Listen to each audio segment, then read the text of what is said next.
Good morning students, जय हिंद। मैं Vipin sir और जीविका केमिस्ट्री क्लासेस में आपका एक बार फिर से स्वागत है। हेलो फ्रेंड्स एंड स्टूडेंट्स, आप पढ़ रहे थे अनसॉल्व पेपर, है ना, जिसमें कि आपके 2020 के 2 सेट करवाए जा चुके।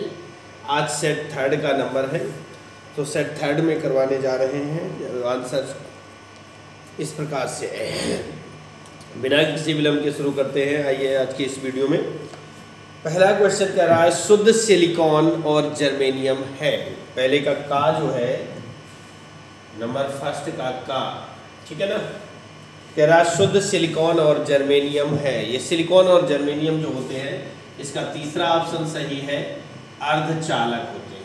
ठीक है ना, क्या होते हैं? अर्धचालक होते हैं। ओके, अनसॉल्व लेके बैठना पड़ेगा तभी आप तैयार कर पाएंगे। पहले का है शुद्ध सिलिकॉन और जर्मेनियम है, तो ये अर्धचालक होते हैं। ठीक है ना। दूसरा है पहले का हिमांक का अवनमन समानुपाती होता है। हिमांक का अवनमन समानुपाती होता है, इसका पहले का है। इसका भी थर्ड ऑप्शन सही है, विलेन की मोललता की, ठीक है ना, विलेन की मोललता के समानुपाती होता है। तीसरा क्वेश्चन है पहले का निम्नलिखित सेल अपक्रिया के लिए Zn + Cu double positive gives out Zn2 + Cu में एनोड और कैथोड के इलेक्ट्रोड मानक इलेक्ट्रोड विभव के मान दे रहा है और आपसे सेल का विद्युत वाहक बल पूछ रहा है। EMF विद्युत वाहक बल पूछ रहा है, जिसका कि सलूशन ऐसा होगा। इसका पहला ऑप्शन है 1.10 वोल्ट। कैसे है आइए देख लेते हैं। EMF, ठीक है ना, EMF बराबर या E0 बराबर होता है E0 cathode minus E0 anode, ठीक है ना, जिसमें कैथोड का मान जो होता है वो पॉजिटिव में होता है +0.34 माइनस -0.76। इन दोनों का क्या होगा, +0.34 माइनस +0.64, इनको टोटल करेंगे तो 1.10 वोल्ट आ जाएगा। इस तरह से आपका फर्स्ट ऑप्शन इसका सही हो जाएगा। दूसरा है शून्य कोटि की अपक्रिया के वेग नियतांक की इकाई है। वेग स्थिरांक की इकाई है शून्य कोटि की, तो वेग स्थिरांक की जो इकाई होती है वो नियत होती है, चाहे वो शून्य कोटि की हो, प्रथम कोटि की हो, द्वितीय कोटि की हो या तृतीय कोटि की अपक्रिया हो। जो वेग स्थिरांक की इकाई होती है वो हमेशा निश्चित रहती है। तो इसमें जो घा का आंसर है वो थर्ड ऑप्शन सही है, mole litre inverse minute inverse, ये ऑप्शन है। और इसके बाद चलते हैं अंगा पर। पांचवा है PCl3 जल से अभिक्रिया करके बनाता है। देखिए PCl3 जब भी जल से क्रिया करेगा तो H3PO4 बनाएगा, ठीक है ना। इसका सेकंड ऑप्शन सही है, H3PO3 बनाता है, ठीक है। किसी भी रासायनिक यौगिक से क्रिया करेगा तो H3PO3 बनाएगा। ओके, कैसे? कोई भी उससे क्रिया करवा दो। और निम्नलिखित में से कौन सी अभिक्रिया एंजाइम पेप्सिन द्वारा जल अपघटित होती है? निम्नलिखित में से कौन सी अभिक्रिया एंजाइम पेप्सिन द्वारा जल अपघटित होती है? तो इसका पहला आंसर है, का पहला आंसर है फर्स्ट, प्रोटीन से एमिनो अम्ल। प्रोटीन से एमिनो अम्ल, ठीक है ना। अनसोल्ड लेके बैठना पड़ेगा। अब जब आप अनसोल्ड लेके बैठेंगे तभी आप कर पाएंगे, अन्यथा नहीं, ठीक है। तो ये आपका पहला क्वेश्चन कंप्लीट हुआ। अब हम चलते हैं अगले क्वेश्चन पर।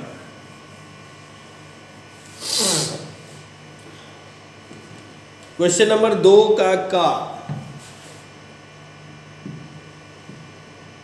क्वेश्चन नंबर 2 का है CCP की संकुलन क्षमता है। हेडिंग डालेंगे CCP की संकुलन क्षमता, ठीक है ना। ये हमने हेडिंग डाल दी CCP की संकुलन क्षमता, और इसके बारे में हम स्टार्ट करते हैं। तो सबसे पहले ले सकते हैं कि CCP में परमाणुओं की संख्या Z बराबर 4 होती है, ठीक है ना। CCP यानी कि FCC में परमाणुओं की संख्या बराबर 4 होती है, तो यहाँ पर हम लिख सकते हैं क्या, 4 परमाणुओं का आयतन, 4 परमाणुओं का आयतन बराबर क्या हो जाएगा भैया। तो आइए देखते हैं। परमाणु चूंकि हमारा गोलाकार होता है और गोले का आयतन होता है 4/3 पाई आर क्यूब इंटू 4 कर देंगे तो हो जाएगा 4 चौको 16/3 पाई आर क्यूब आ जाएगा। ठीक है ना, ये हमारे परमाणुओं का आयतन आ गया। अब हम निकालते हैं एकक कोष्ठिका का आयतन। ठीक है ना, किसका, एकक कोष्ठिका का आयतन निकालते हैं। अब चूंकि एकक कोष्ठिका की बात की जाए तो देखिए हम स्ट्रक्चर बना रहे हैं कुछ इस तरीके से। इसमें क्या होता है, 8 परमाणु घन के कोनों पर होते हैं और एक परमाणु फलक के केंद्र पर होता है। ठीक है ना, फलक पर होता है, कुछ इस तरह से स्ट्रक्चर बनेगा। ये 8 परमाणु कोने पर होंगे और ये फलक पर हो गया। अगर हम इसको ऐसे मिलाएंगे तो ये हमारा विकर्ण बन जाएगा, बनेगा। तो अब हम लेके चलते हैं, चूंकि फलक विकर्ण AC बराबर फलक विकर्ण।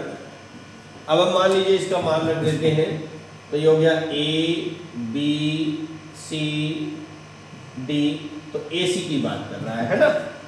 6 फलकें होती हैं, 6 फलकों में प्रत्येक फलक के सेंटर पर एक परमाणु स्थित होता है। ठीक है ना, हमने केवल एक पर इंडिकेट करके आपको समझाने का प्रयास कर रहे हैं। तो ये हो जाएगा हमारा, क्योंकि ये कर्ण है ना, तो AB का स्क्वायर प्लस BC का स्क्वायर बन जाएगा। AC बराबर हो जाएगा AB का square under root plus BC का स्क्वायर। ठीक है ना, अब ये कैसे बना ये भी देख लीजिएगा। क्योंकि जो AC की कंडीशन है, एक परमाणु, 2 परमाणु और एक परमाणु केंद्र पर है, ये वाला। तो यहाँ पर एक आधी त्रिज्या R बनेगी, ये भी त्रिज्या, और इसमें 2 त्रिज्याएं बनेगी, यानी कि AC बराबर हो जाएगा 4R बराबर रूट। अब चूंकि माना घन की भुजा A है, घन की भुजा कितनी है, A है, तो ये हो जाएगा A square plus A square बराबर आ जाएगा 4R बराबर 2A स्क्वायर, जिसमें कि 4R बराबर हो जाएगा A रूट 2। ठीक है ना, अगर A की वैल्यू निकालें तो क्या हो जाएगा 4R अपॉन रूट 2, ये A का मान आ जाता है। अतः एकक कोष्ठिका का आयतन बराबर हो जाएगा A क्यूब, जिसमें रख देंगे 4R अपॉन रूट 2 का होल क्यूब बराबर हो जाएगा 4 चौको 16 चौको 64 R क्यूब अपॉन 2 रूट 2, ये हो जाएगा। अब हम लगाएंगे संकुलन क्षमता। संकुलन क्षमता बराबर हो जाएगा परमाणुओं द्वारा घेरा गया आयतन, यानी कि 16/3 पाई आर क्यूब इंटू 100 अपॉन एकक कोष्ठिका का आयतन 64R क्यूब बटे 2 रूट 2। ठीक है ना, तो 2 रूट 2 ऊपर जाएगा तो हो जाएगा 16 into pi R cube into 100 into 2 root 2 upon 64R cube into 3। तो R क्यूब से R क्यूब चला जाएगा, 16 एकम 16, 16 चौको 64, 4 से काटेंगे तो ये 25 हो जाएगा। अब कुछ कटेगा नहीं, पाई का मान 3.14 गुणे 25 गुणे 2 गुणे रूट 2 का मान 1.414 अपॉन 3। इन सब का सलूशन निकालेंगे तो 74% संकुलन क्षमता आ जाएगी। ठीक है ना, कितनी आ जाएगी, 74% संकुलन क्षमता आपकी आ जाएगी। अब जब इतनी संकुलन क्षमता आ जाती है तो ये हमारी हो जाती है CCP की संकुलन क्षमता। इसी क्वेश्चन में जोड़ रहा है HCP जालक से किस प्रकार भिन्न है। ठीक है ना, तो CCP हो या, इसी क्वेश्चन में कह रहा है CCP की संकुलन क्षमता से यह किस प्रकार भिन्न है। तो देखिए CCP की संकुलन क्षमता बराबर इतना आई है और HCP की संकुलन क्षमता भी 74% होती है, अर्थात दोनों में समानता होती है। ओके, ये आपका दूसरे का कंप्लीट होता है। अब हम चलते हैं दूसरे के खा पर। तो भैया देखिए क्वेश्चन नंबर दूसरे का खा कह रहा 25.6 ग्राम सल्फर को 1000 ग्राम नैप्थलीन में घोला गया जिसका गलनांक 80.1 डिग्री सेंटीग्रेड है और हिमांक में अवनमन 0.680 डिग्री सेंटीग्रेड प्रेक्षित किया गया। सल्फर के अणुभार की गणना कीजिए। नैप्थलीन का KF मूल्य 6.8 केल्विन प्रति मोल है। ठीक है ना, ये आपका समीकरण दिया गया है। ठीक है, इसके आधार पर चलते हैं तो क्या होगा, आपका वैल्यू दी गई है, नोट करते हैं भैया। स्मॉल w इक्वल टू है 25.6 ग्राम और कैपिटल W है 1000 ग्राम नैप्थलीन जिसका गलनांक इतना है और हिमांक में अवनमन यानी कि डेल्टा TF का मान है 0.680 डिग्री सेंटीग्रेड। ये अवनमन हुआ है इसलिए डेल्टा TF का मान है और KF की वैल्यू दी गई है 6.8 केल्विन प्रति मोल और आपसे अणुभार की गणना यानी कि m बराबर आपसे पूछ रहा है। तो हमारा फॉर्मूला होता है m इक्वल टू 1000 गुणे KF गुणे small w upon delta TF into capital W। ये हमारा फॉर्मूला होता है। ठीक है ना, क्या होता है, फॉर्मूला होता है। इसी के अकॉर्डिंग अगर हम चलते हैं तो क्या हो जाएगा, 1000 गुणे KF का मान कितना है 6.8 इंटू स्मॉल w की वैल्यू है 25.6 ग्राम अपॉन डेल्टा TF का मान है 0.680 इंटू कैपिटल W का मान है 1000। तो 1000 से 1000 कैंसिल हो जाएगा। यहाँ पर दशमलव का 1 अंक 2 अंक और यहाँ पर 3 अंक थे तो 1 जीरो बढ़ा लेंगे। अब 680 से 680 कैंसिल हो जाएगा तो m इक्वल टू कितना बचा 256। यही हमारा मॉलिक्यूलर वेट हो जाएगा नैप्थलीन का। ठीक है ना, अणुभार हो जाएगा। यही आपका आंसर आ रहा है। ओके, अब हम चलते हैं अगले क्वेश्चन पर। तो भैया ये क्वेश्चन दूसरे का गा जो है कह रहा साम्य स्थिरांक की गणना नर्स समीकरण की सहायता से ज्ञात कीजिए। ठीक है ना, तो आइए इसको सॉल्व करते हैं। क्या हो जाएगा, माना अभिक्रिया।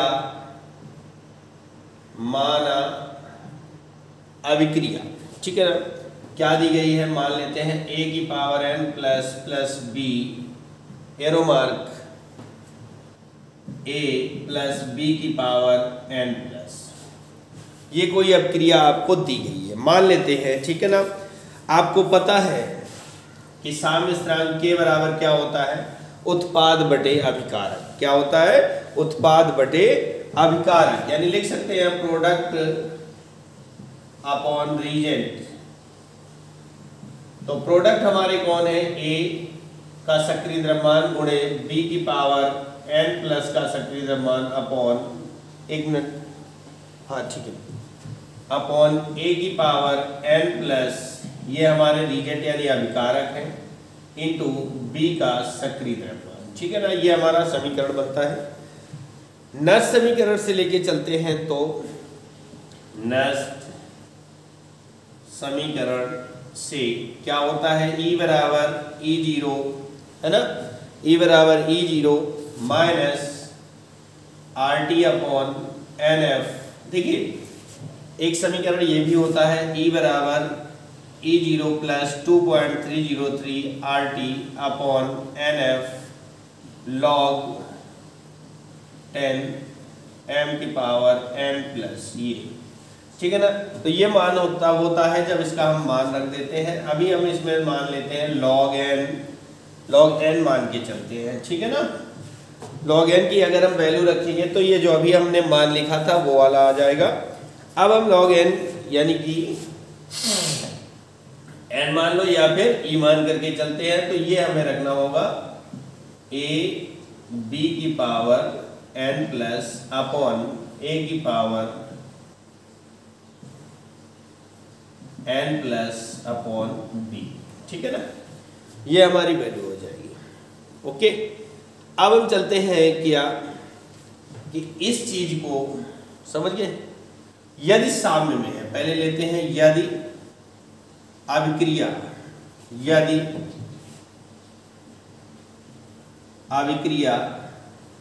साम्य में है तो E बराबर 0 हो जाएगा, ठीक है ना। यानी इलेक्ट्रोड विभव का मान क्या हो जाएगा, 0 हो जाएगा। अब हम पक्षांतर करते हैं तो E बराबर 0, E0, ठीक है ना, E0 हो गया। अब आपका क्या बचा, ये इधर आएगा तो प्लस में हो जाएगा, है ना। E0 बराबर हो जाएगा -RT/NF log E a b की पावर प्लस अपॉन a की power n plus upon b, ठीक है, इतना हो जाएगा। अब हम क्या करते हैं, इसको इधर ले गए तो ये गुणे में जाएगा, तो E0 बराबर E0 into NF upon RT, ठीक है ना, NF अपॉन RT बराबर log E, और ये पूरी वैल्यू हमारी K के बराबर है तो यहाँ पर हम रख सकते हैं K, ठीक है ना। अब अगर हम K बराबर पक्षांतर करते हैं, इसके K बराबर निकालते हैं तो क्या हो जाएगा हमारा, E की power 0 NF upon RT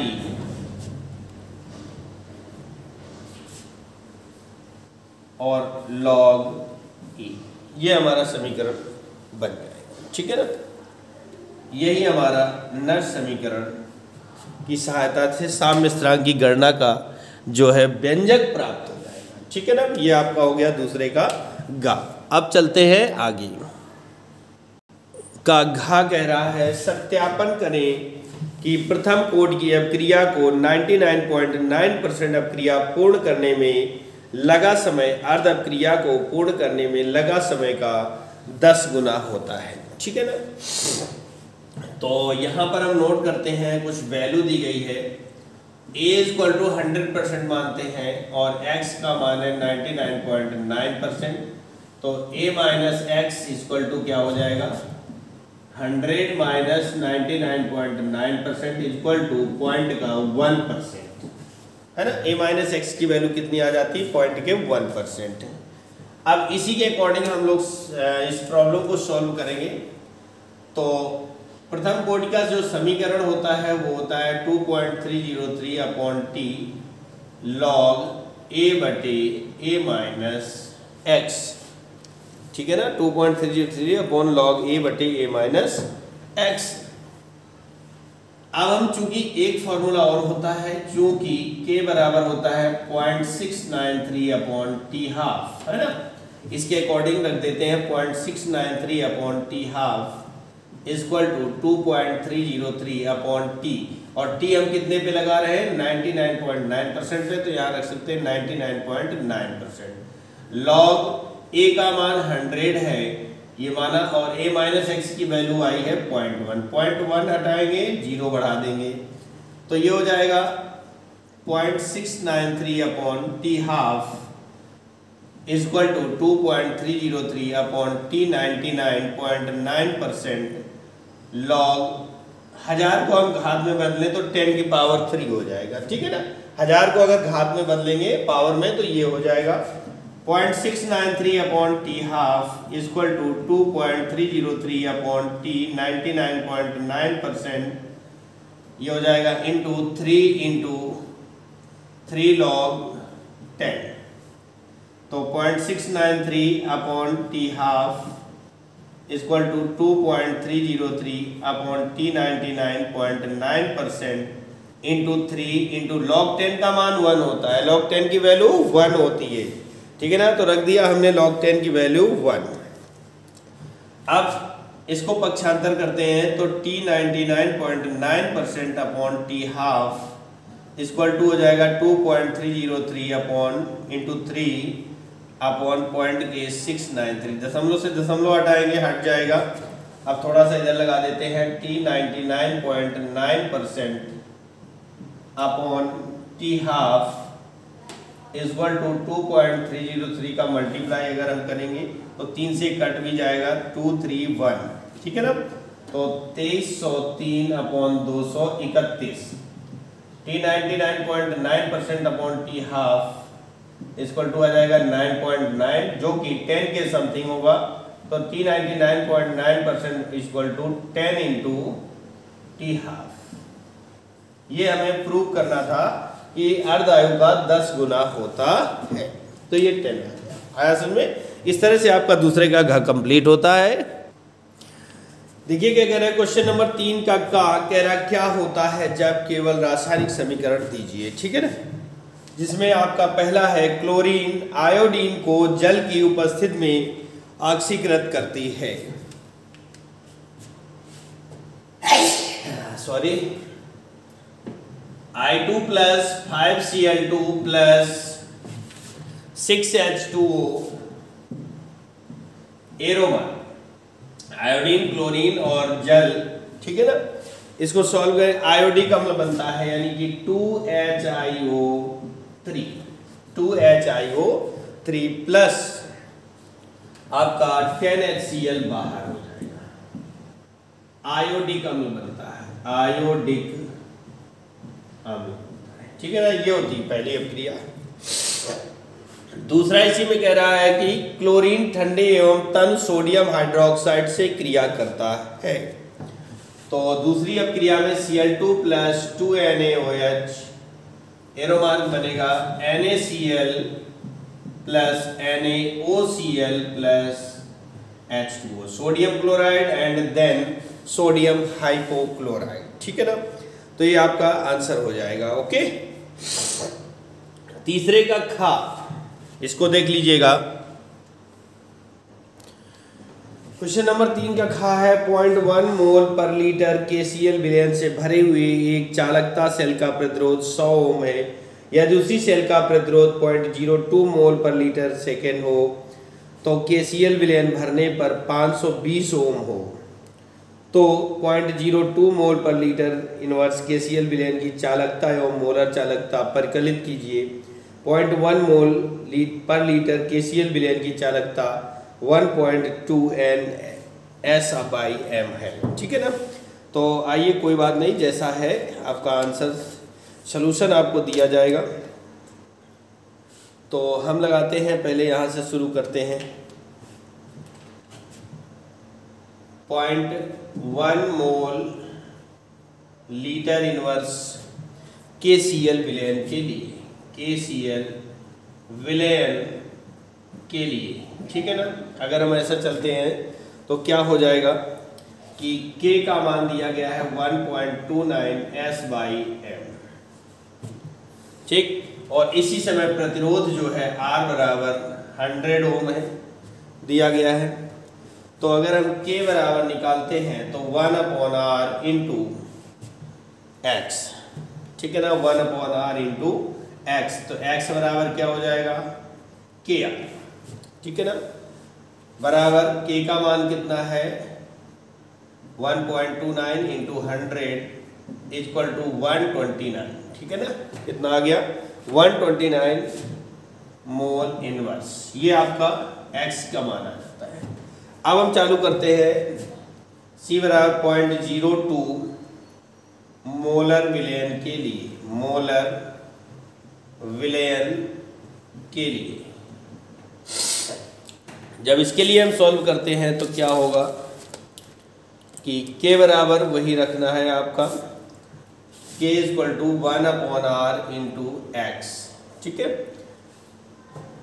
okay, अब K बराबर K नहीं, सॉरी ये कप्पा है, ठीक है ना। कप्पा माने होता है विशिष्ट चालकता, कप्पा बराबर, सॉरी K नहीं है, कप्पा है यहाँ पर। कप्पा बराबर आपका दिया गया है, x का मान आपने ये निकाला था 129, तो 129 अपॉन R का मान कितना हो जाएगा 520 ओम दिया गया। इस बार कितना दिया है 520 ओम। अगर हम इसका भाग देते हैं तो 0.248 मोल इनवर्स S/m आ जाएगा, ठीक है ना, इतना हो जाएगा। अब हम निकालते हैं मोलर चालकता। क्या निकालते हैं? मोलर चालकता, कैप मोलर चालकता C। अब किसकी निकालना है? KCl की निकालना है। ये मोलर चालकता का सिंबल हो जाएगा बराबर कप्पा अपॉन C। ठीक है ना, कप्पा अपॉन C। तो चूंकि साइड में दिखा सकते हैं, चूंकि C बराबर, ठीक है ना, C बराबर क्या वैल्यू होती है?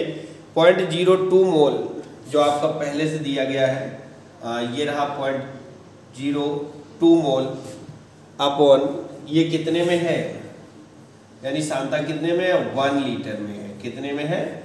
1 लीटर में है। तो और 1 लीटर इक्वल टू कितना होता है? 1 लीटर इक्वल टू होता है 0.001 मीटर क्यूब। ठीक है ना, ये इसकी वैल्यू है 0.001 मीटर क्यूब। चूंकि सांद्रता इतनी है और 1 लीटर में इतने होते हैं। ओके, ये हो गया। अब हम चलते हैं जो हमारा फॉर्मूला है, यहां से कैप सी KCl है ना, मोलर चालकता की बात करते हैं। तो मोलर चालकता बराबर क्या है? आपका सूत्र है कप्पा अपॉन C। कप्पा का मान आया है ये 0.248 अपॉन C दिया गया है। C का मान क्या रखेंगे? 0.02 अपॉन 0.001। ठीक है ना, ये वैल्यू रखेंगे। कहाँ से आई? ये 0.02 1 लीटर। 1 लीटर का मान अगर आप ये रखेंगे तो यहाँ पर ये वैल्यू हो जाएगी। अब इसके बाद में आपका जो सलूशन करेंगे तो 0.248 इंटू ये ऊपर जाएगा ऐसे, तो 0.001 अपॉन 0.02। ठीक है ना। अब देखिएगा कि दशमलव के ऊपर 1 2 3 4 5 6 अंक है और नीचे दशमलव के 2 अंक है। ठीक है ना। तो इस तरह से अगर हम सॉल्व करते हैं तो दशमलव अगर हटाएंगे तो ये गुणा हो जाएगा 4 बिंदी का, बराबर आपका आ जाएगा 248/10,000, बराबर हो जाएगा 0.0248 mole centimetre m square mole inverse mole inverse. ये हमारा आंसर हो जाएगा। ठीक है ना, ये था आपका तीसरे का खा। अब हम चलते हैं अगले में। तो देखिएगा अब क्रिया की कोटि, तीसरे का कह रहा है क्रिया की कोटि एवं आणविकता में आपको अंतर परिभाषा उचित उदाहरणों के साथ देना है। ये आपको चैप्टर नंबर 4 में मिल जाएंगे। ठीक है ना, विद एग्जाम्पल। आप मेरे किसी भी वीडियो को ध्यान से देखिएगा, उसमें ये सारे आपको एग्जाम थ्योरेटिकल मिल जाएंगे। आगे कह रहा मोलरता एवं तीसरे का घा का पहला है मोलरता एवं नॉर्मलता में संबंध स्थापित करना है। तो देखिए क्या होता है कि सूत्र बनता है नॉर्मलता बराबर होता क्या है? मोलरता गुणे, ठीक है ना,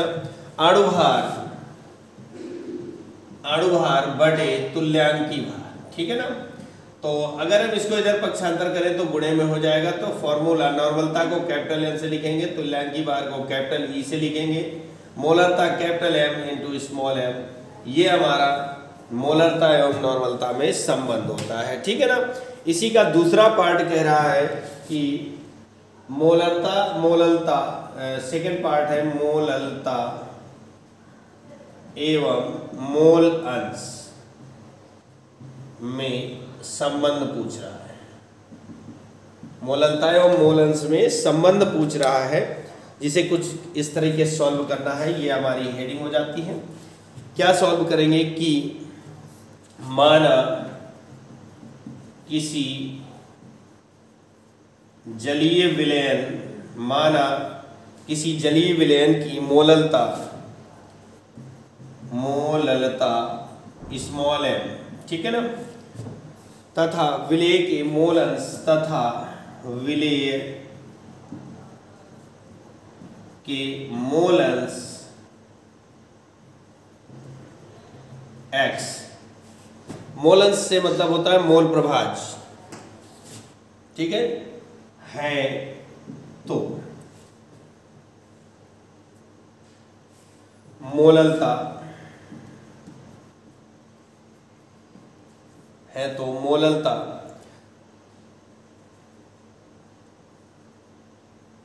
m मोल विलेय की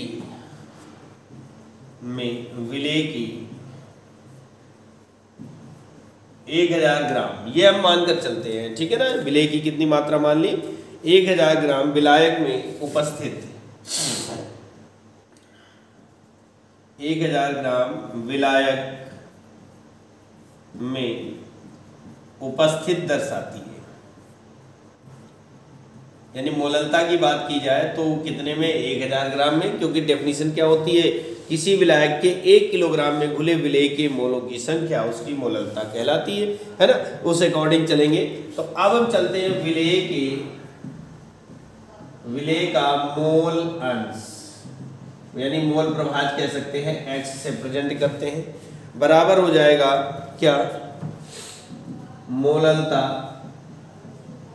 अपॉन मोललता इंटू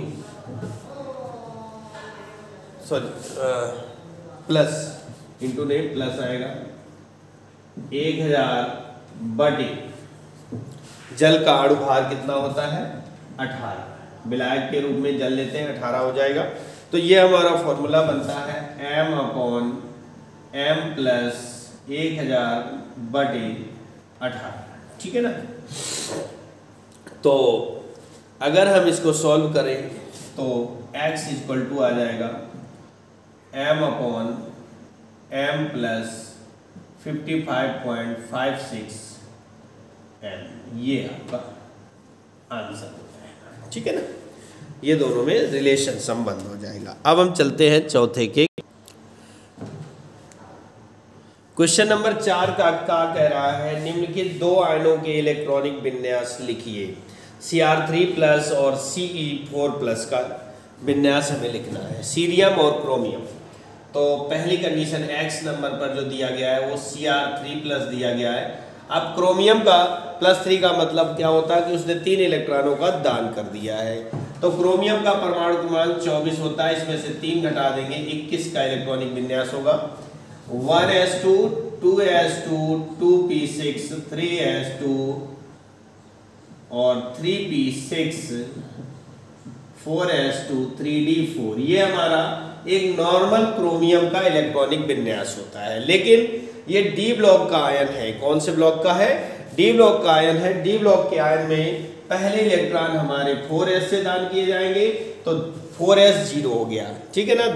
3 दान करना है, कितने दान करना है, 3 इलेक्ट्रॉन त्यागना है, तो 2 इससे त्यागे जाएंगे और 1 इससे, तो ये हमारा सही इलेक्ट्रॉनिक विन्यास हो जाएगा, ठीक है। अब हम चलते हैं इसके y नंबर पे, जो कि दे रहा है सीरियम 4+। अब सीरियम का परमाणु क्रमांक 58 होता है, इसमें से 4 लेस कर देंगे तो क्या बचेगा, 54 बचेगा, ठीक है ना। 54 का विन्यास करते हैं तो क्या होगा, 1s2 2s2 2p6 3s2 3p6 4s2 3d10 4p6 5s2, ठीक है ना, 5s2 हो जाएगा। उसके बाद 4d10 और 5p6 4d10 5p6 जोड़ लेते हैं एक बार, 2 2 4 6 4 10 2 12 6 18 2 20 10 30 6 36 2 38 10 48 और 6 54, ये हमारा विन्यास प्राप्त हो जाएगा, ठीक है ना। ये रहा सीरियम 4+ का इलेक्ट्रॉनिक विन्यास, ओके। अब इसी में आगे चलते हैं, बढ़ते हैं क्वेश्चन नंबर 4 के खा पर। चौथे का खा क्या कह रहा है कि निम्नलिखित क्रोमेट, नहीं सॉरी खा नहीं है, का ये फर्स्ट पार्ट था और अब सेकंड पार्ट है। सेकंड पार्ट में क्या कह रहा है, क्रोमेट आयन और डाइक्रोमेट आयन के संरचना सूत्र लिखिएगा, ठीक है ना। तो देखिए अब क्रोमेट आयन क्या होता है, क्रोमेट आयन का सूत्र होता है CrO4 2-, ये क्रोमेट आयन। अब इसका अगर हम संरचना सूत्र बनाएंगे तो क्या बनेगा कि CO चतुष्फलकीय संरचना देता है, ऐसा हो जाएगा, और ये 2- लग जाएगा। संरचना का नाम होगा चतुष्फलकीय, यानी कि sp3 हाइब्रिडाइजेशन को रिप्रेजेंट करता है। ठीक है ना। इसी में दूसरा दे रहा है डाइक्रोमेट आयन। डाइक्रोमेट आयन की बात करें, ठीक है ना। डाइक्रोमेट आयन में, डाइक्रोमेट का मतलब हो गया Cr के 2 भाग हो जाएंगे, तो CrO और Cr। अब इसके बाद में अभी संरचना कैसी होती है, चतुष्फलकीय होती है। तो 1 2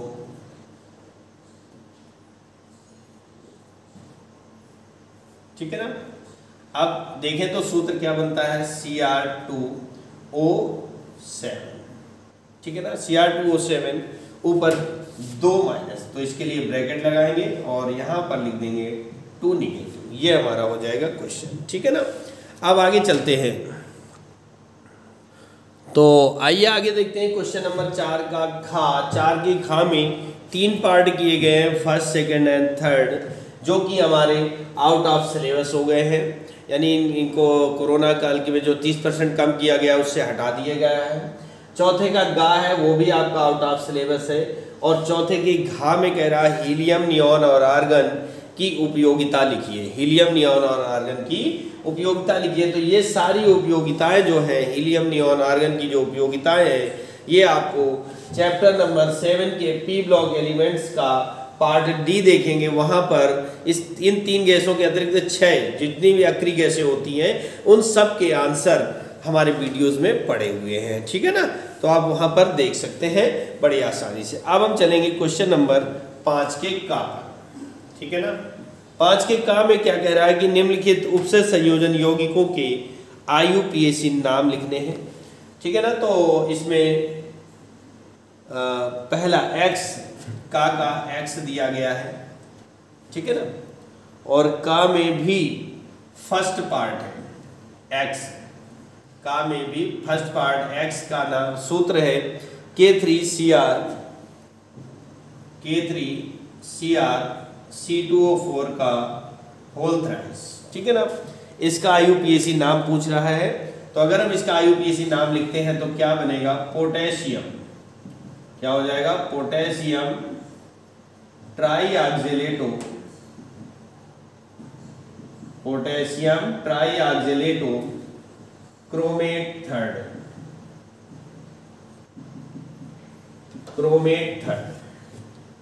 ठीक है ना।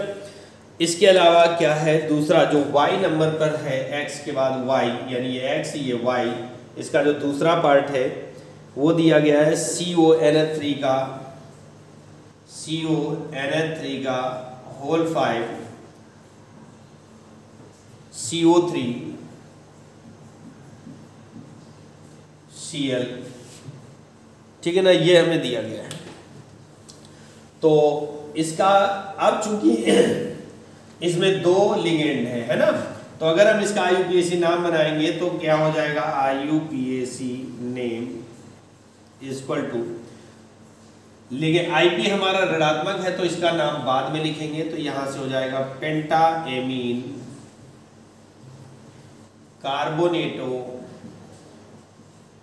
कार्बोनेटो कोबाल्ट थर्ड क्लोराइड। ये हमारा IUPAC नाम बनकर तैयार होगा, ठीक है ना। तो ये आपका 5वें का फर्स्ट होता है, और इसी में सेकंड जुड़ा हुआ है। क्या जुड़ा है, कह रहा है कि FeNH3 का होल ट्वाइस CN4 माइनस के ज्यामितीय समावयवी संरचनाएं लिखिएगा, ठीक है। तो ये हो जाएगा 5 के खा नहीं सॉरी का सेकेंड पार्ट, ठीक है। अब इसमें संरचना किसकी मांग रहा है, कह रहा है FeNH3 का होल ट्वाइस, FeNH3 का होल ट्वाइस Cl का होल 4 ये, और ऊपर एक माइनस। इसकी ज्यामितीय संरचना पूछ रहा है, तो देखिए इसको हम कैसे बना सकते हैं। Fe, ठीक है ना, सेंटर केंद्रीय धातु कौन है, Fe है NH3 Cl और Cl एंड देन Cl। आपको पता है संरचना में लिगेंड है, ये दोनों क्या है, लिगेंड से जो उपसंयोजी बंध बनता है वो केंद्रीय धातु परमाणु की ओर होता है। ये इसकी, ठीक है ना, एक संरचना हो जाएगी। कितनी हो जाएगी, एक संरचना हो जाएगी। और ये कौन सी संरचना है, समपक्ष रूप है ये। और इसी का जो दूसरा रूप तैयार होगा वो क्या होगा, Fe NH3 Cl NH3 Cl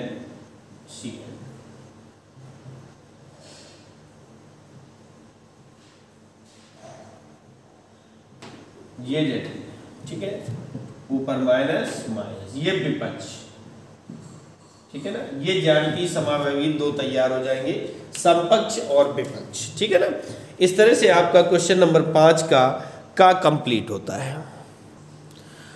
देखिए 5वें के खा का पहला है ना, क्या दिया गया है, ये 4 प्रकार के एमीन दिए गए हैं और इनमें प्राथमिक द्वितीयक तृतीयक एमीन होते हुए इनसे आपसे ये पूछा जा रहा है कि इनकी क्षारकता का बढ़ता क्रम लिखेंगे, ठीक है ना। तो हम थोड़ी सी इसमें डेफिनेशन लिखना पड़ेगा। क्या होगी कि जलीय विलयन में 3rd डिग्री एमीन, ठीक है ना, जलीय विलयन में 3rd डिग्री एमीन यानी जो तृतीयक एमीन होते हैं, त्रिविम बाधा के कारण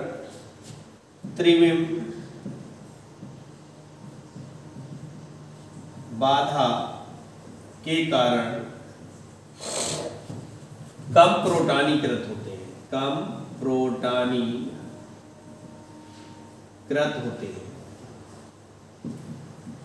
कम प्रोटानीकृत से मतलब होता है बड़ी ही कम आसानी से, यानी आसानी से प्रोटॉन का त्याग नहीं करती है।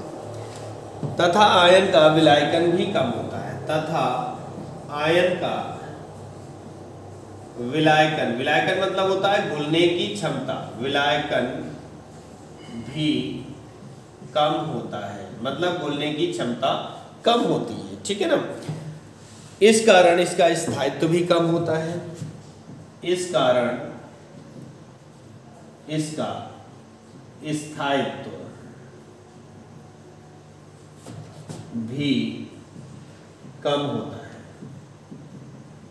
अतः 3rd डिग्री एमीन कम क्षारीय होते हैं, 3rd डिग्री एमीन कम क्षारीय होते हैं, ठीक है ना।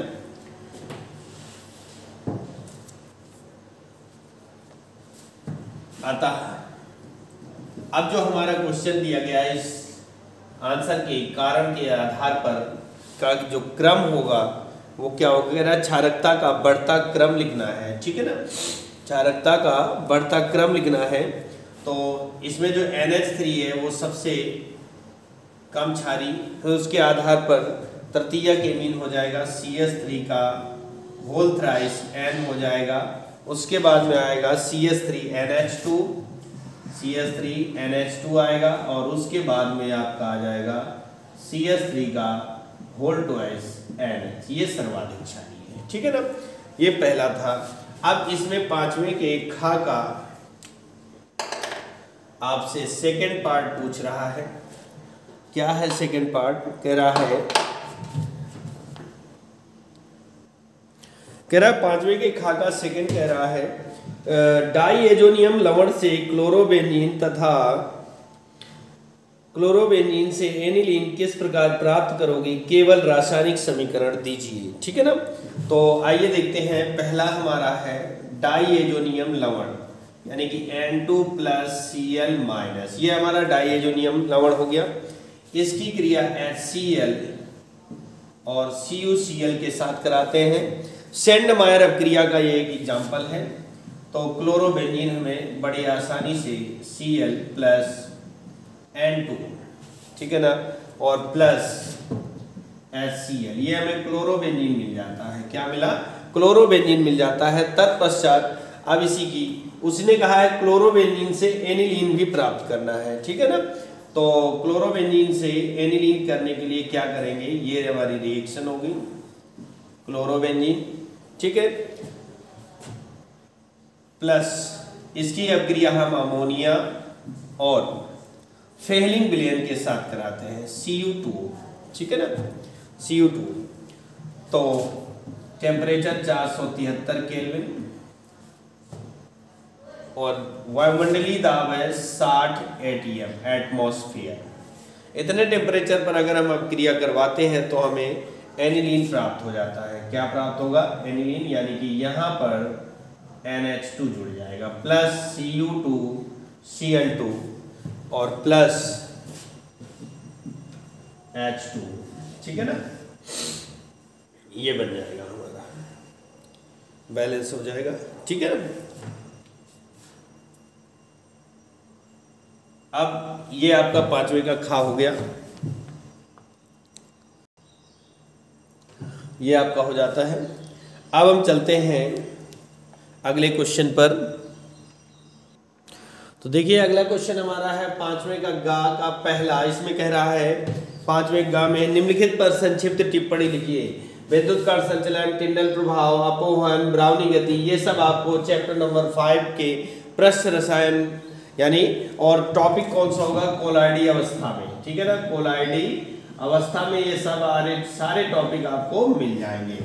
पांचवें का घा जो है वो हमारा आउट ऑफ सिलेबस है, हट चुका है, इसलिए इसको सॉल्व नहीं करवाएंगे।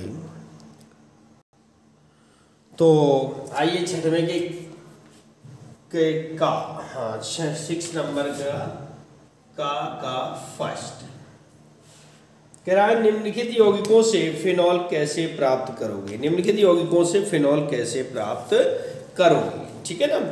तो पहला दिया गया है डाइएजोनियम से फिनॉल प्राप्त करना है, मतलब कि डाइएजोनियम क्लोराइड ले लेते हैं N2 प्लस Cl-, इसका करवा देते हैं जल अपघटन, तो हमें बन जाता है फिनॉल प्राप्त हो जाता है, यानी कि OH प्लस N2 और प्लस HCl, ये हमें फिनॉल प्राप्त हो जाता है, ठीक है ना।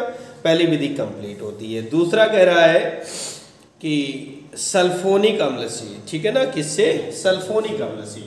तो सल्फोनिक अम्ल का सूत्र हमारा ये होगा SO3H, ये हमारा सल्फोनिक अम्ल है और इसकी क्रिया हम NaOH से कराते हैं, तो सोडियम सल्फोनेट बनेगा, SO3Na बन जाता है, ठीक है ना।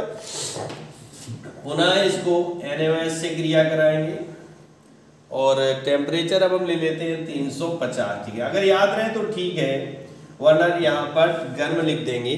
तो ये बन जाता है सोडियम फिनॉक्साइड।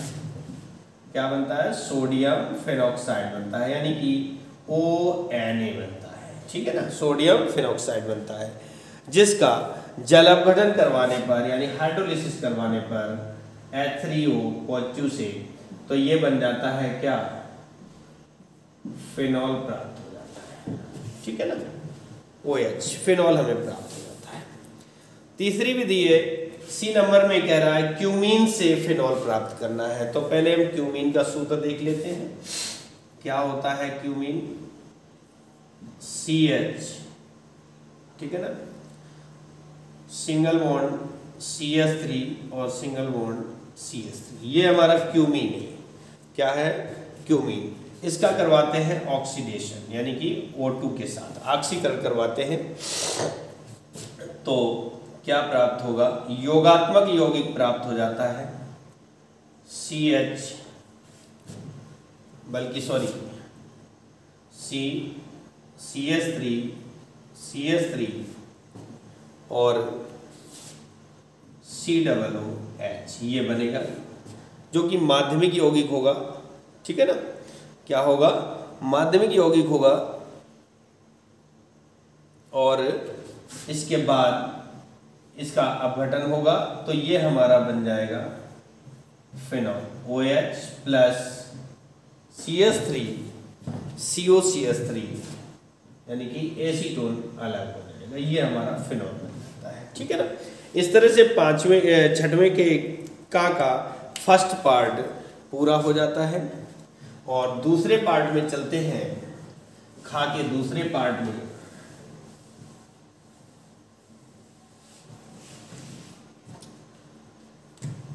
छठवें के छठवें के का सेकेंड पार्ट कह रहा प्राथमिक, द्वितीयक एवं तृतीयक एल्कोहलों में अंतर उनकी संरचना के आधार पर कीजिए। ठीक है ना। तो क्या होगा, अंतर लिखना है, हेडिंग डाल देंगे और प्राथमिक एल्कोहल नंबर 1 CH3CH2OH प्राथमिक एल्कोहल जो है प्रबल आक्सीकारक द्वारा आक्सीकृत होकर के K2Cr2O7 और H2SO4 की उपस्थिति में आक्सीकृत होते हैं और आक्सीकृत होकर के क्या देते हैं, एल्डिहाइड देते हैं। ठीक है ना। क्या देते हैं भैया, एल्डिहाइड देते हैं जो पुनः आक्सीकृत होकर के अम्ल बनाते हैं, CH3COOH बनाते हैं। ठीक है ना। सेकेंड कंडीशन है द्वितीयक एल्कोहल जो होते हैं इनकी संरचना सूत्र ये होता है, द्वितीयक एल्कोहल प्रबल आक्सीकारक यानी कि यही जो ऊपर लिखे हुए हैं वही कंडीशन रहेगी, H2SO4 के साथ आक्सीकृत होकर के पहले कीटोन बनाते हैं। ठीक है, एरोमार पुनः आक्सीकृत होकर के CH3COOH यानी अम्ल बनाते हैं। ठीक है।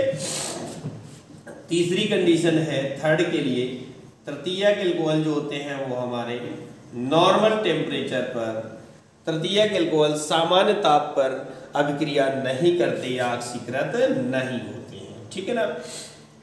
लेकिन अगर हम इन पर प्रयास करें यानी कि गर्म करें, टेम्परेचर बढ़ाएं, तो ये भी आक्सीकृत होंगे और आक्सीकृत होकर के पहले कीटोन बनाएंगे।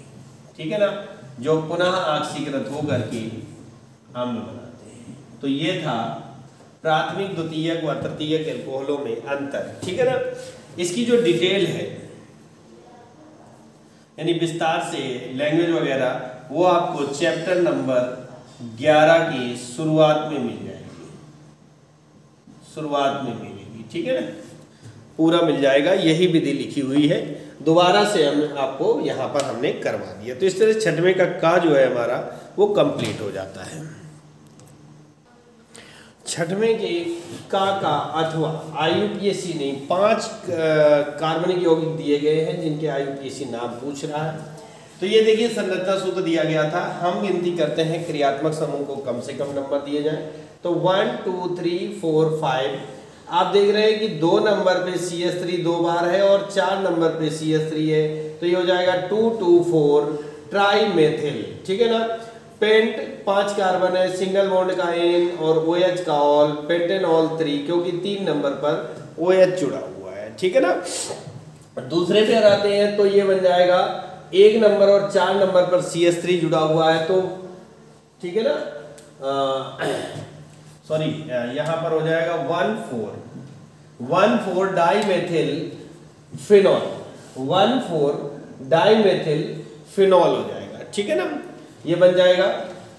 और इसकी गिनती करें तो देखिए यहाँ पर से ये श्रृंखला टूट जाती है, तो 1 नंबर पे O और CH3 जुड़ा हुआ है, ईथर ग्रुप जुड़ा है, तो 1-मेथॉक्सी 2-मेथिल प्रोपेन ये नाम बनेगा। इसकी बात करें तो 1-मेथॉक्सी, ठीक है ना, हाँ ठीक है, सॉरी 2-मेथॉक्सी, 2 नंबर पे OCH3 है, 2-मेथॉक्सी एसीटोफिनॉल बन जाएगा। और 5वां जो दिया गया है ये आपका CH3 का होल रहा है COH। इस तरह से अगर इसका खुला प्रारूप देखेंगे तो ये बनेगा, जो नाम हो जाएगा 2-मेथिल प्रोपेनॉल 2, 2-मेथिल प्रोपेनॉल 2। तो ये आपके छठवें का समाप्त होता है। अब चलते हैं छठवें के खा। तो छठवें के खा का पहला, इसमें 5 अभिक्रियाएं दी गई हैं जिनके बारे में आपसे डेफिनेशन पूछ रहा है कि इन पर टिप्पणी लिखना है, तो लिख सकते हैं कि वह अभिक्रिया जिसमें, इसकी डेफिनेशन होगी वह अभिक्रिया जिसमें CH2 कार्बन डाइसल्फाइड की उपस्थिति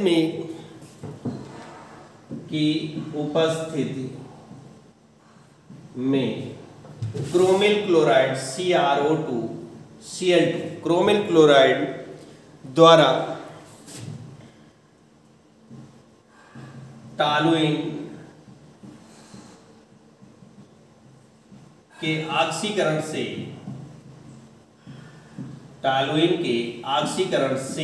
ठीक है ना, टॉलुइन के ऑक्सीकरण से बेंजल्डिहाइड प्राप्त होता है। बेंजल्डिहाइड प्राप्त होता है, इटार्ड क्रिया कहलाती है।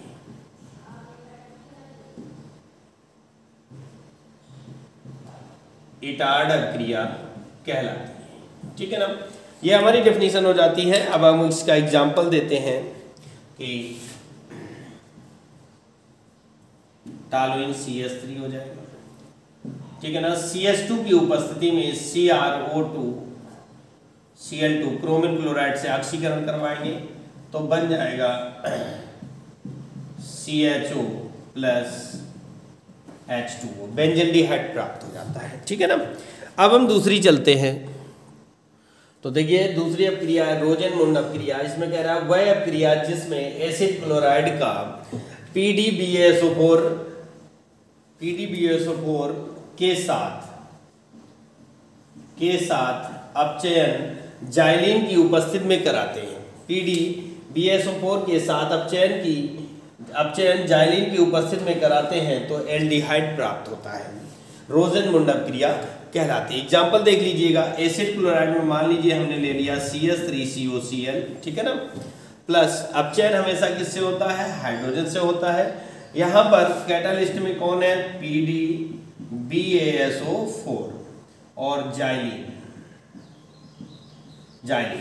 तो हमारा क्या प्राप्त होता है? कह रहा है एल्डिहाइड प्राप्त होता है, यानी कि CH3CHO प्लस HCl, एल्डिहाइड प्राप्त हो जाता है, ठीक है ना। तो ये रही दो अपक्रियाएं हो गई। अब चलते हैं तीसरी और चौथी पर। आइए नंबर 3 पर है हमारी गाटरमैन कोच अपक्रिया, जिसमें कह रहा है निर्जल AlCl3 की उपस्थिति में बेंजीन पर CO व HCl का मिश्रण प्रवाहित करने पर बेंजल्डिहाइड प्राप्त होता है, गाटरमैन कोच अपक्रिया कहलाती है। तो बेंजीन का सूत्र हमारा C6H6 होता है प्लस CO और प्लस HCl, ठीक है ना। CO प्लस HCl अगर हम मिलाते हैं तो कह रहा है कि बेंजल्डिहाइड प्राप्त होता है। वो भी क्या लिखना है? निर्जल AlCl3 की उपस्थिति में एक क्रिया होती है तो क्या प्राप्त हो जाता है? बेंजल्डिहाइड, यानी C6H5CHO प्लस HCl आपका प्राप्त हो जाता है, ठीक है ना। ये उच्च दाब और होता है, उच्च दाब। ओके, तो परिभाषा दी, निर्जल एल्यूमिनियम क्लोराइड की उपस्थिति में बेंजीन पर CO HCl का मिश्रण प्रवाहित करने पर बेंजल्डिहाइड प्राप्त होता है, गाटरमैन कोच अपक्रिया कहलाती है। चौथी है एल्डोल संघनन। कह रहा वे कार्बोनिल यौगिक जिनमें अल्फा हाइड्रोजन परमाणु उपस्थित होता है वे तन क्षारीय अम्ल की उपस्थिति में संघनित होकर एल्डोल देते हैं, एल्डोल संघनन कहलाती है। कैसे? एग्जांपल देखिए, CH3CHO प्लस एल्डिहाइड का ही दूसरा अणु ले लेते हैं CH2CHO। क्या हुआ? CH3 का एक H यहाँ पे खोल के रख दिया तो ये क्या बनाएंगे? CH3CHOH, ये वाला O और ये वाले H जुड़ जाएंगे, CH2CHO, इसका नाम होगा एल्डोल, ठीक है ना। इनमें अल्फा हाइड्रोजन परमाणु उपस्थित होता है, वे तन क्षारीय अम्ल से संघनित होकर के एल्डोल देते हैं, ठीक है ना। यहाँ पर लिख सकते हैं तानु अम्ल। ओके, तो ये आपका एल्डोल संघनन अपक्रिया हो जाती है। तीसरी पांचवी है कैनिजारो अपक्रिया। कह रहा वे एल्डिहाइड जिनमें अल्फा हाइड्रोजन परमाणु नहीं होता है, जिनमें अल्फा हाइड्रोजन परमाणु नहीं होता, इसमें प्रेजेंट था इसमें एब्सेंट है, वे कास्टिक क्षारों से क्रिया करके कार्बोक्सिलिक अम्लों के लवण व एल्कोहल देते हैं, कैनिजारो अपक्रिया कहलाती है। जैसे कि 2HCHO प्लस NaOH, ठीक है ना। इसकी अब क्रिया करवाएंगे तो बनेगा CH3OH, एक तो एल्कोहल बनेगा, ठीक है ना, क्या बनेगा, एल्कोहल बनेगा, और एक कार्बोक्सिलिक अम्ल का लवण बनेगा HCOONA, सोडियम फॉर्मेट और मेथेनॉल बनकर तैयार हो जाएगा। तो इस तरह से छठवें के का अथवा भी आपका छठवें के खा कंप्लीट होता है। अब चलते हैं आगे पे। छठवें के खा का अथवा का पहला पार्ट है कैसे प्राप्त करोगे। पहला ऑप्शन दे रहा है बेंजोइल क्लोराइड से एसीटोफिनोल बनाना है हमें। किस प्रकार से हम बना सकते हैं बेंजोइल क्लोराइड से एसीटोफिनोल। तो सबसे पहले तो हम बेंजोइल क्लोराइड लिखते हैं COCl, ये हमारा बेंजोइल क्लोराइड है। इसकी क्रिया हम मेथेन यानी CH4 से करवाते हैं, वो भी कैसे, AlCl3 की प्रेजेंस में, AlCl3 की प्रेजेंस में करवाते हैं, तो हमें एसीटोफिनोल प्राप्त हो जाता है, यानी कि COCH3 मिल जाता है प्लस आपका HCl बाहर हो जाता है, ठीक है ना। तो पहला मेथड आपका ये कंप्लीट हुआ। दूसरा कह रहा है कि बेंजीन से एसीटोफिनोल आपको प्राप्त करना है, ठीक है ना। तो बेंजीन का सूत्र होता है C6H6 प्लस इसकी क्रिया CH3COCl एसिड क्लोराइड से करवा देते हैं, तो हमें एसीटोफिनोल मिल जाएगा, यानी कि C6H5COCH3 प्लस HCl बाहर हो जाएगा, ठीक है ना। तीसरा है बेंजोनाइट्राइल से एसीटोफिनोल, बेंजोनाइट्राइल से एसीटोफिनोल प्राप्त करना है। तो देखिए क्या होगा कि C6H5Cl ये बेंजोनाइट्राइल है, प्लस इसकी अब क्रिया करवाते हैं ग्रिगनार्ड अपकर्मक से, CH3MeBr से क्रिया करवाते हैं, तो एरो मार्ग ये बन जाएगा C6H5, ठीक है ना, CH3 and double bond Mg, double bond MgBr, ठीक है। ये एक माध्यमिक यौगिक प्राप्त होगा जो कि माध्यमिक के रूप में होगा और क्षणिक मध्यवर्ती के रूप में बनता है। अब इसका जल अपघटन करवाते हैं, क्या करवाते हैं, जल अपघटन करवाते हैं, ठीक है ना। तो हमें मिल जाएगा C6H5COCH3 प्लस MgOHBr, एसीटोफिनोल हमें मिल जाएगा, प्लस आपका NH3 पृथक। ये रहे हमारे छठवें के खा का पहला कंप्लीट हो जाता है।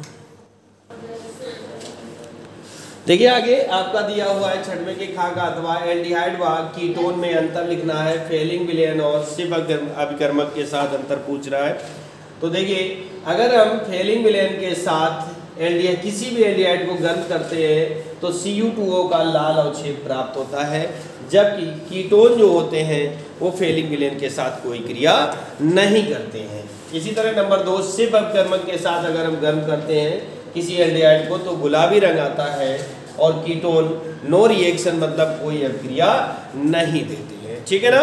तो ये आपका सातवें का देखते हैं। पहले दिया हुआ है क्या होता है जब, पहला ऑप्शन दे रहा है एथिल ब्रोमाइड को एल्कोहलीय KOH के साथ गर्म किया जाता है, एथिल ब्रोमाइड को, तो C2H5Br प्लस KOH है ना, एरो मार्क एल्कोहलीय KOH के साथ गर्म करना है तो बनेगा alkene C2H4 plus KBr plus H2O, ये पहली रिएक्शन हो जाती है। दूसरा नंबर पर कह रहा है शुष्क ईथरी सोडियम मेथिल क्लोराइड से अभिक्रिया करता है, तो 2CH3Cl, ठीक है ना, सोडियम के साथ क्रिया करता है, 2Na लेते हैं और ईथर की उपस्थिति में तो एल्केन प्राप्त होते हैं, यानी CH3CH3 प्लस 2NaCl ये हो जाएगा। तीसरा पॉइंट आपका दे रहा है,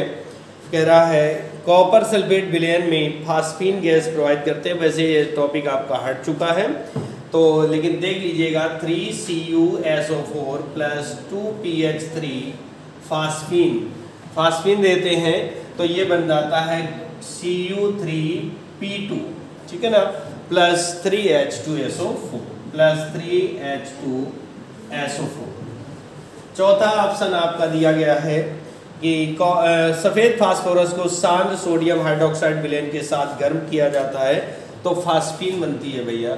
ये बनेगी 3P4 plus 3NaOH plus 3H2O।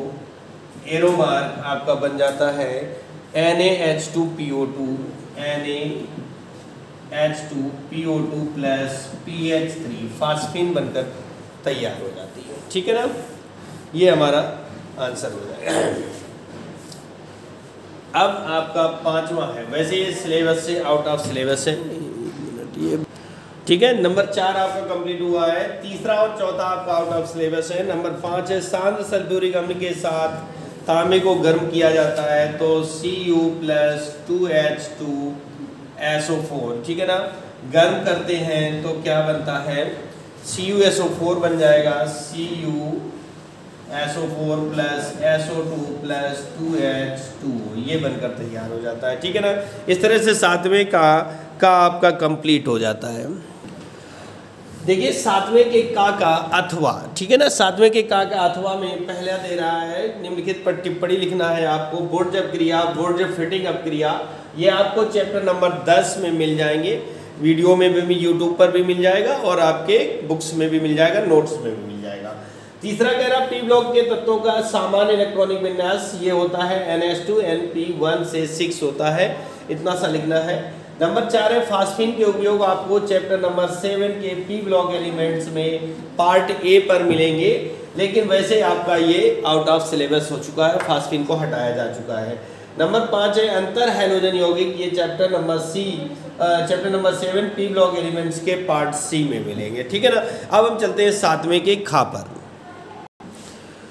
तो देखिएगा सातवें के खा में कह रहा है, क्वेश्चन है निम्न डी ग्लूकोज का निम्नलिखित यौगिकों के साथ अपक्रिया से बने उत्पादों की संरचना एवं नाम लिखिएगा।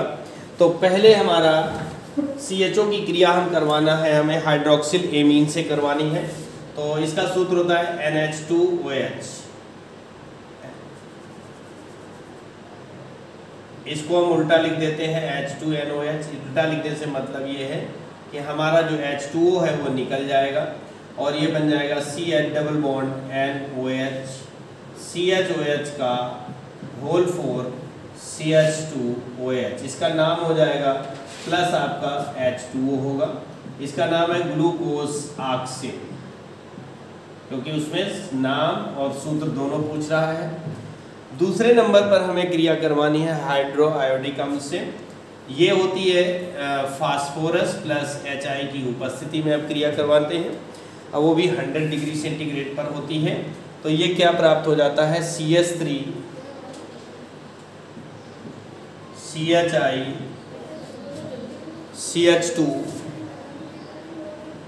का होल थ्राइस CH3, ये बनेगा। पुनः ये क्रिया करेगा फास्फोरस प्लस HI के साथ, तो ये बना देगा CH3 CH2 का होल 4 CH3 N-हेक्सेन, इसका नाम होगा N-हेक्सेन, नॉर्मल हेक्सेन बनता है। ठीक है ना, नाइट्रिक अम्ल से क्रिया करवाते हैं, किससे, नाइट्रिक अम्ल से क्रिया करवाते हैं तो इसका ऑक्सीकरण हो जाएगा। ठीक है ना, क्या हो जाएगा, ऑक्सीकरण हो जाएगा HNO3 के साथ में। तो ऑक्सीकरण जब होगा तो बना देगा क्या, ग्लूकोनिक अम्ल बनाएगा, यानी कि COOH CHOH का होल 4 और COOH, ये बन जाता है ग्लूकोनिक अम्ल, ग्लूकोनिक अम्ल। इस तरह से ये 3 अपक्रियाएं आपकी कंप्लीट हुई। अब चलते हैं चौथी और पांचवी पर। तो भैया ब्रोमीन जल से क्रिया करवाते हैं हम। नंबर 4 पर था ब्रोमीन जल से क्रिया करवाते हैं, यहाँ लिख सकते हैं Br2 जल, यानी ब्रोमीन जल, अर्थात ब्रोमीन के जलीय विलयन से हम क्रिया करवाते हैं। तो हमारा बनता है, क्या बनता है, COOH CHOH का होल 4 और CH2OH, ऑक्सीकरण हो जाता है। ठीक है ना, क्या हो जाता है, ऑक्सीकरण हो जाता है ये भी अम्ल बन जाता है। और नंबर 5 पर नंबर 4 पे जो मैंने आपको, नंबर 3 पर जो मैंने आपको नाम लिखाया था वो सैकेरिक अम्ल है, सैकेरिक अम्ल है, और वो मैंने ग्लूकोनिक लिखा दिया था, इसका नाम होगा ग्लूकोनिक अम्ल, ठीक है ना। ग्लूकोनिक अम्ल इसका नाम है, ये सैकेरिक नंबर 3 वाले का है, थोड़ा सा मिस्टेक हो गई। अब एसिटिक एनहाइड्राइड से क्रिया करवाना है तो देखिए क्या होगा, 5CH3CO का whole twice O, arrow mark ये बना देगा CHO CH COO CH3 का whole 4 CH2 COO CH3 plus 5CH3COOH plus 5CH3 COOH आपकी अपक्रिया हो जाती है, ठीक है ना। तो इस तरह से आपका ये प्राप्त हो जाता है, पांचों अपक्रियाएं आपकी कंप्लीट हो जाती हैं। चलिए देखिए 7वें की खागाथवा कह रहा है ग्लूकोज की संरचना का सविस्तार वर्णन कीजिए। तो ग्लूकोज की संरचना सूत्र ये है आपके सामने, और इसके बारे में लिख सकते हैं ग्लूकोज कहाँ पर, गन्ने की शक्कर और अंगूर, फल, केला, आम वगैरह में पाया जाता है ग्लूकोज। इसका सूत्र C6H12O6 होता है, और ये संरचना सूत्र होता है, ठीक है ना। इसको प्रूव करने के लिए कम से कम एक तो संरचना देनी है, उसकी डेफिनेशन लिखनी है, नंबर 2 अपक्रियाएं CHO समूह को प्रेजेंट कर रही हो वैसी देना है, और 2 अपक्रियाएं OH समूह को प्रेजेंट कर रही हो उसमें देने हैं, ठीक है ना। टाइम बहुत हो रहा है, वीडियो बड़ा हो रहा है, इसलिए आज की वीडियो में इतना ही। ये आपको आपके नोट्स में मिल जाएंगे। तब तक के लिए नमस्कार, जय हिंद, जय भारत।